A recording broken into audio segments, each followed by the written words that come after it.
परिमेय 6.7 है कि किसी भी त्रिभुज के कोणों का योग 180 डिग्री होता है।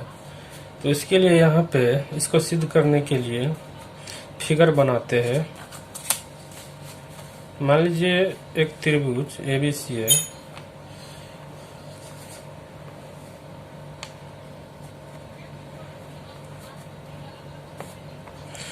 मान लीजिए 3 कोण है उसका,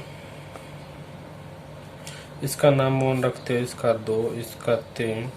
तो सिद्ध करना है कि इस तीनों कोणों का मान 180 डिग्री होता है। तो इसको सिद्ध करने के लिए यहाँ पे बीसी के समांतर ए से होते हुए एक रेखा खींचेंगे।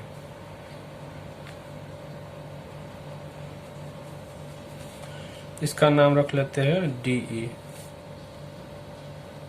जो कि बीसी के समांतर खींचा हूं ए से होते हुए। चलिए अब यहाँ पे साबित करना है कि कोण 1, 2, 3 का मान जो है ना 180 डिग्री होगा। तो यहाँ पे उपपत्ति में लिखेंगे।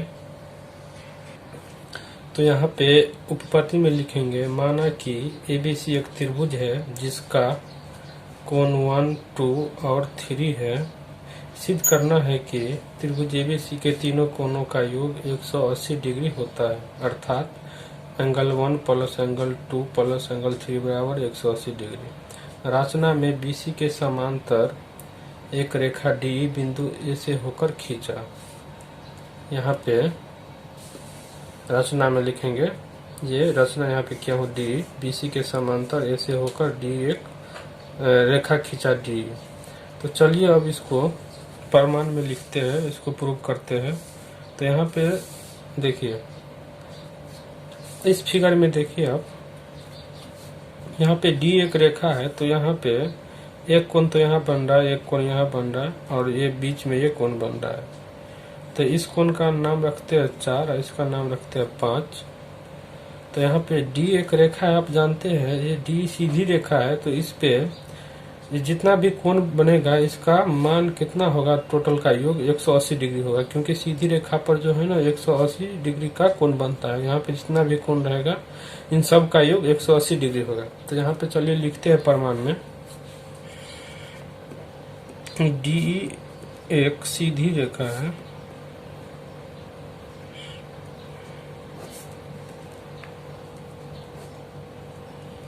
इसीलिए यहाँ पे एंगल 4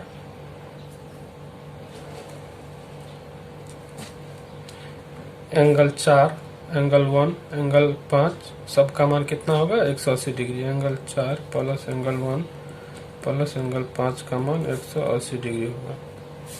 इसको समीकरण 1 मान लेते हैं।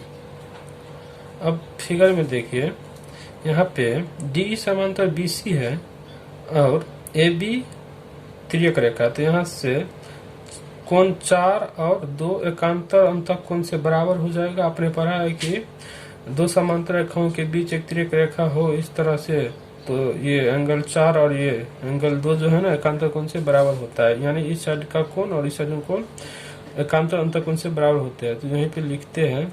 और एक रेखा तो ऐसी भी है ना तिर्यक रेखा, तो इस साइड एंगल 5 के बराबर एंगल 3 होगा, यहाँ भी सेम होगा एकांतर अंतर कोण से। तो यहाँ पे चलिए लिखते हैं, चूंकि डी समांतर बीसी है और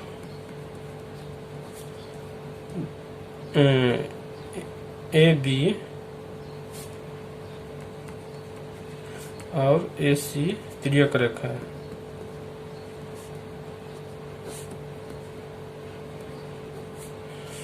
तो यहाँ पे कोण 4 बराबर 2 हो जाएगा, कोण 4 बराबर कोण 2 और कोण 5 बराबर कोण 3, वो भी हो जाएगा एकांतर अंतर कोण से। यहाँ पे लिख देंगे एकांतर अंतर कोण से।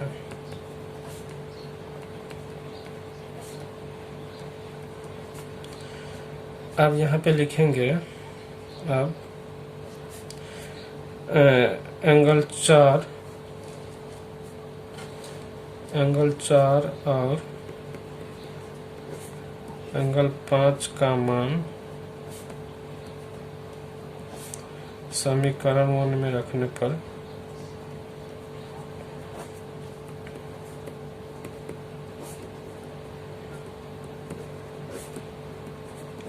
यहाँ पे एंगल 4 का मान 2 है और 5 का मान एंगल 3 है, तो इसका मान जो है ना समीकरण 1 में रखेंगे। यहाँ पे इसमें समीकरण 1 में तो यहाँ पे क्या हो जाएगा, एंगल 4 के जगह पे हो जाएगा आपका एंगल 2 प्लस एंगल 1 को नहीं चेंज करना है और प्लस 5 के जगह पे क्या हो जाएगा एंगल 3। टोटल हो जाएगा 180 डिग्री के बराबर है। अब यहाँ पे इसको लिख लेते हैं, या पहले 1 लिख लेते हैं, उसके बाद एंगल 2, उसके बाद एंगल 3, 180 डिग्री। यही तो प्रूव करना था कि त्रिभुज के ये एंगल 1, एंगल 2 और एंगल 3 कौन है, इन तीनों का योग 180 डिग्री प्रूव हो गया। यहाँ पे लिखेंगे सिद्ध।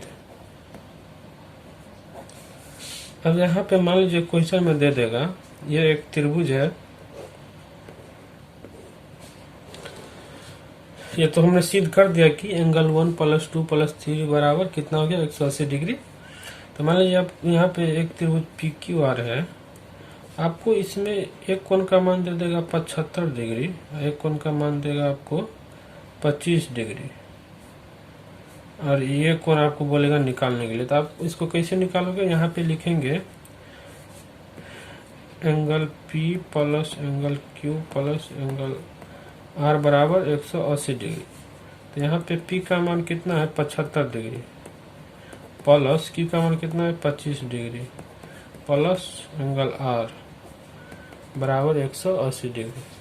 तो इसीलिए यहाँ पे लिखेंगे या 75 25 कितना हो गया 100 प्लस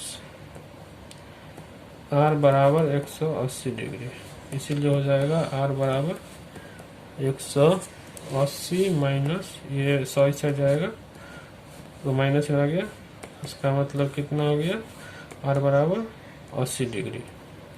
इस तरह से आप अगर दो कोण आपको दिया रहेगा तो आप तीसरा कोण आराम से निकाल सकते हो इस फार्मूला से, यानी त्रिभुज के तीनों कोणों का मान कितना होगा 180 डिग्री। इसका यूज क्वेश्चन को बनाने में एक्सरसाइज कितना है 6.3 को बनाने में इसका यूज किया जाएगा। अब चलिए परिमेय 6.8 देखते हैं। परिमेय 6.8 है, यदि एक त्रिभुज की एक भुजा बढ़ाई जाए तो इस प्रकार बना बहिष्कोण दोनों अंत अभिमुख या विपरीत कोणों के योग के बराबर होता है। मान लीजिए यहाँ पे एक त्रिभुज बना रहा हूं,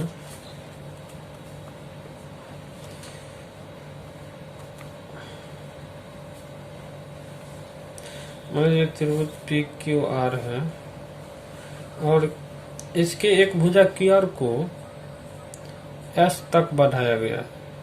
तो यहाँ पे ये एंगल जो है ना, ये एंगल बहिष्कोण कहलाता है, एंगल पी आर एस बहिष्कोण कहलाएंगे।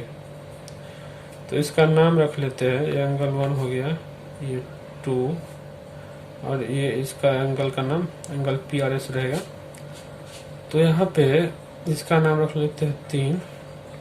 तो सिद्ध करना है कि ये एंगल पी आर एस यानी एंगल ये बराबर जो है ना एंगल 1 प्लस 2 होगा, यानी ये बहिष्कोण अंत अभिमुख कोण के योग के बराबर होगा। यानी अंत अभिमुख मतलब हुआ विपरीत, यानी इसके पीछे जो कोण है ना अंदर में इस त्रिभुज के, इसके योग के बराबर है ये, यानी 1 प्लस 2 बराबर ये बहिष्कोण पी आर एस सिद्ध करना है। तो चलिए यहाँ पे उपपत्ति में लिखते हैं, उसके बाद इसको दिखाएंगे। तो यहाँ पे लिखेंगे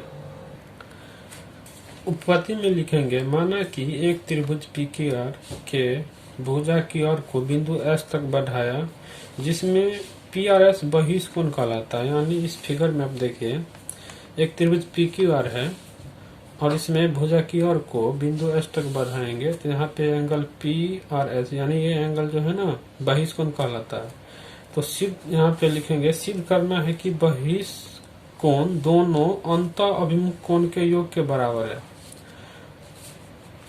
इसमें अंत अभिमुख कोण का मतलब हुआ इसके बहिष्कोण के अंदर कोण हुआ आपका ये, यानी अंदर वाला विपरीत कोण यानी पीछे वाला कोण 1+2 के बराबर होगा ये अपना ये PRS।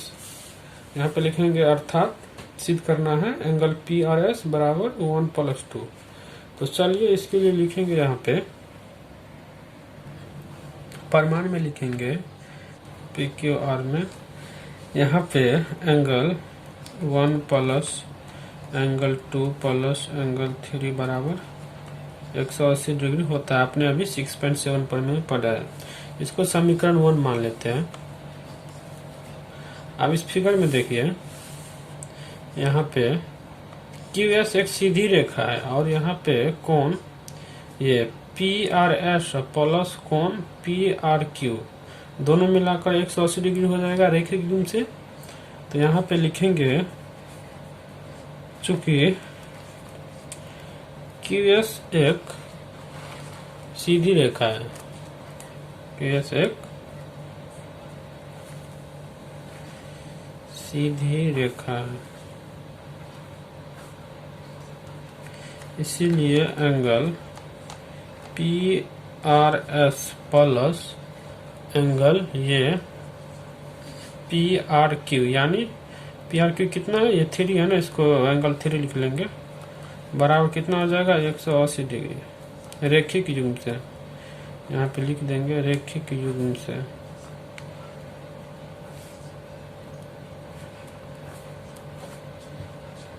इसको समीकरण 2 मान लेते हैं। अब यहाँ पे आप देखिए यहाँ पे समीकरण 1 और समीकरण 2 में 180 के बराबर ये है और 180 के बराबर ये है, इसीलिए आपस में ये दोनों बराबर हो जाएंगे यानी इतना बराबर इतना हो जाएगा। तो चलिए यहाँ पे लिखेंगे समीकरण 1 और 2 से 1 और 2 से